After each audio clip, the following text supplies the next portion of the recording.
欢迎大家收看这一期的贝塔测评研究院。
漂洗阶段采用的都是先洗再排的方式，东芝玉兔和小天鹅小乌梅也不例外。再加上快洗模式的漂洗次数会有所减少，所以可能容易出现泡沫残留的情况，并且有些使用单喷淋系统，水流覆盖面相对有限，窗帘上还可能会容易有泡沫残留。而海尔在漂洗阶段是即洗即排的活水洗，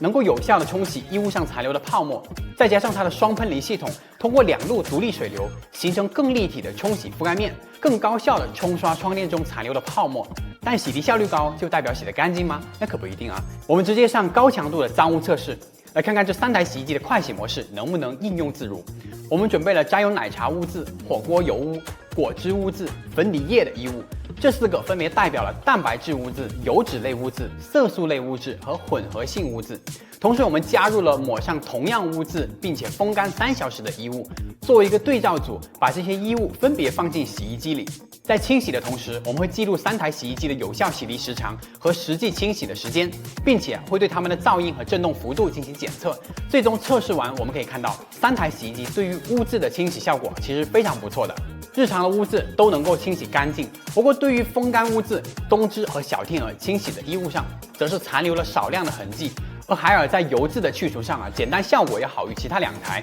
这里我们探究一下洗衣机的去渍能力都来源于哪里能不能洗得干净，或者说更短的时间洗干净衣物都来源于3点：洗衣机的统净、洗衣机的有效洗涤时长，还有核心的洗涤技术。那3台洗衣机的统计数据并没有太大的差距，而3台洗衣机的有效洗涤时长，海尔会稍微多一些，但总体来看并没有过多的差距。最后就是它们的核心洗涤技术，东芝玉兔和小乌梅都是使用了微泡洗，就是通过生成纳米级的气泡，从而进入衣物纤维深层去除污渍。而海尔采用的是活水精华洗，通过把洗衣液和少量的水在速溶预混仓里合成精华液，再用高压喷头强制注入到衣物深层。通过实际的洗涤效果，我们也能看到各家的洗涤技术也确实都能很大程度上驱除污渍，但3台洗衣机在噪音、振动幅度和洗涤时间上确实有些差距。我们可以看到，海尔的噪音和振动幅度的表现上都要比小天鹅和东芝更优秀一些，尤其是在避震表现上，对比另外2台的数据，海尔可以说是遥遥领先，并且清洗时间不仅要比另外2台更快，而且比预设的时间还要快上10几秒。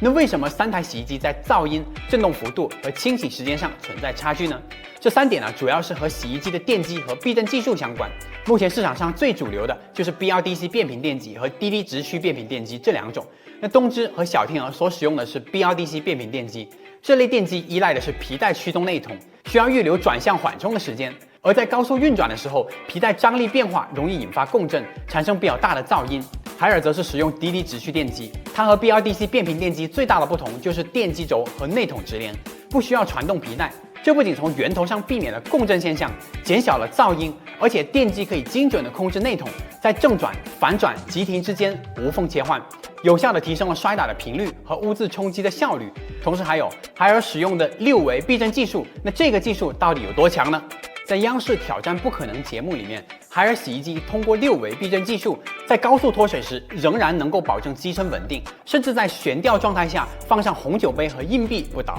滴滴直驱电机和6维避震技术这2个核心，也让海尔洗衣机在噪音、稳定性和清洗时间上表现更胜一筹。想到这几台机器的价格我就肉痛。那旗舰万元机器的快洗模式护衣表现怎么样呢？我们准备了纯棉 T 恤、羊毛衫和真丝睡衣，并且对它们进行一次残酷的暴力测试。所有衣物都要连续快洗10次。在极限测试结束后，观察衣领、袖口、衣襟和下摆位置变形、起球情况。在经过一系列惨无人道的测试之后，我们可以观察到3台洗衣机的表现都差不多。纯棉 T 恤的磨损程度并不明显，而真丝睡衣和羊毛衫走线在放大后可以明显的看到几个位置的走线基本上都比较乱，并且有轻微的变形。这里还是建议大家对于真丝、羊毛这类材质的衣物，最好还是使用相对应的清洗模式。像海尔对羊毛、丝绸等都有专门的洗涤模式，并且它们的摇篮柔洗依靠滴滴直驱变频电机，能够实现90度的精准控制，